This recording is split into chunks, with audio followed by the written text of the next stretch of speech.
All right, what's up, everybody? Welcome in. Haven't done this in quite a while, to be honest. Almost feel a little bit nervous for whatever reason, but I'm good. It's all good. So today, did a reel. If you follow on Instagram or on Facebook, this chat is real. New handle. Updated that a little bit. So anyway, today wanted to expand on the reel, and my goal is to start going live a lot more frequently because I think reels are great. I think it's nice to have. You can get some information, some education, get some ideas and whatnot. But I also think that going live and having a little bit more long term discussion or long form discussion a lot of times comes out to be a little bit better. So, diving in a little bit deeper and just opening dialogue and whatnot. So today we did the reel on cash buyers and investments, and how to make your money work twice as hard. So that's the title of today's stream: how your cash can grow twice as fast. So this actually happened with me where I got frustrated with a potential investor.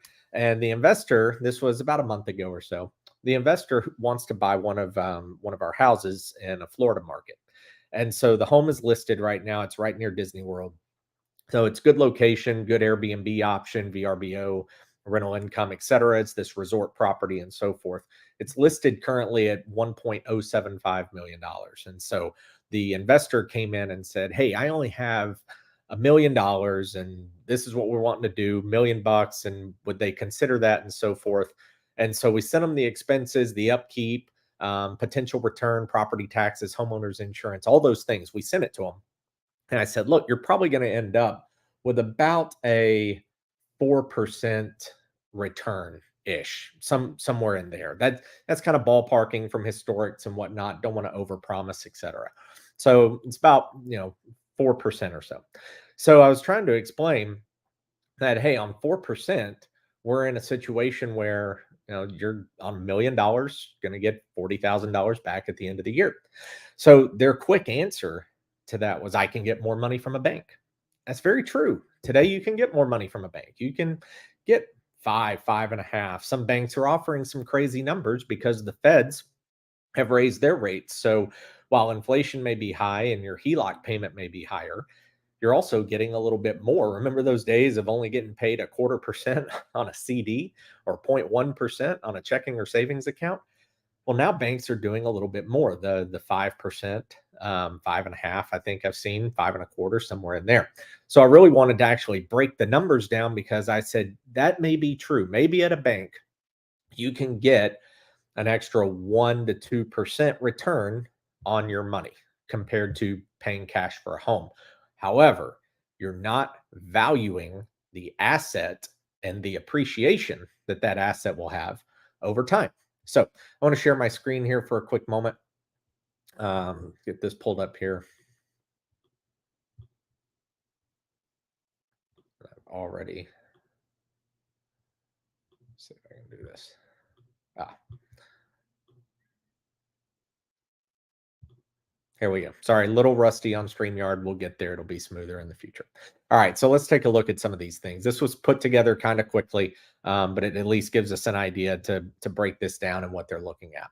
So here you have what I call a market account. Now, I didn't use the same $1 million scenario because not everyone has a million in assets or $1 million piece of real estate. It's going to fluctuate, obviously, by market and so forth. So I used a smaller number so that more people can kind of get an idea of what theirs would look like and use 200 grand. So if you have a market account, $200,000, right? And then year one, let's say today you're getting 5.5% on that money. Okay. So you're getting $11,000 at the end of year one. That's your return on investment. That's pretty good money. All right. Year two, well, things are trending correctly in the economy. Feds are lowering rates. Banks are now paying a little bit less on your money. So they're going down to 5. Okay. So you still get 10 grand because the 200 grand didn't change. You got 11. Second year, you're getting 10. You've got a combined 21,000 in 2 years. Third year, I think it'll be lower than this, but let's just say it's 4.5. Okay, let's say year three, you get 4.5% APY. So now you're at $9,000. Total return here is $30,000. That's where you're sitting at after 3 years, leaving that 200 grand. And then the value of your asset, which is your market account, is still $200,000 after the 3 years, because we're assuming you're taking these as profits or dividends. Of course, if you reinvest them, then this could grow, but we're going to assume for this exercise you're pulling them out. So on a real estate piece, you pay cash $200,000 for a home. All right. I told this gentleman, hey, 4% is a good guess on the return. So year one, you get $8,000, obviously less than 11. Year two, you get 8,000, still less than 10. Year three, you get 8,000. And this is assuming no change in the rental market, which the rental market right now is actually down. And this 4% is based on the down Airbnb market. So to add all those up, you make $24,000 over the 3 years instead of the $30,000 over here. All right. But what he wasn't taking into account is the value of the asset. So at $200,000 here, okay, then you've got 3% appreciation, is what I'm going with. All right. 3% is extremely fair. I understand that, it could be a little bit less, but it could also be a little bit more. Are we going to be sitting here talking about 20% appreciation like we had a couple of years ago? Probably not. But historically, I think 3 to 4% is a very fair estimation for appreciating. So now it's worth 206 after year one. Well, year two, it appreciates another 3%. Now it's worth 212. Year three, it appreciates 4%. Now it's worth 220 and change, just shy of 221. So at the end of all of it, you now have an asset with a value of $220,000 that still returned you 24,000. So you sit here in a situation where revenue wise, over here, the market account made you $6,000 more compared to the real estate, but the value of the asset didn't change from the market account, but it did change for real estate, and your asset is now worth more, which makes you come out ahead even more. So that's how you get your dollar, your same individual dollar or dollars, to work in your favor and work twice as hard, because your money is making you a return here. And it's also increasing that asset that you purchased over here. Of course, these are based on historical averages. So just food for thought on how that works. There are other ways to do this, though. You don't have to be a cash buyer. For example, you could buy a home using a home equity line of credit against a piece of property you already own, take out the HELOC, use it as the down payment. And again, you've got now an asset that somebody else is paying for because they're the ones paying the rent, but your asset is continuing to grow and appreciate over time. So don't you have money working both angles? You've got a HELOC that shouldn't be costing you anything if you have renters and you've done the math and the research and understand. And then you've also got a new property that's going to grow and add to value over the course of time. Now, some of you may say something like, well, yeah, but I'm not going to take the 30 grand. I'm going to just put it back in. And so this is going to grow each year, this 200,000. Well, same can be said here, because if you are taking this cash return, you could just put this into a market account. You could just take it and reinvest that. So if you do the same thing there, then again, you've got a market account that's growing year by year. And then you've also got this asset that's continuing to grow. So other ways and forms of doing this, one of them, like I mentioned, cash, always king.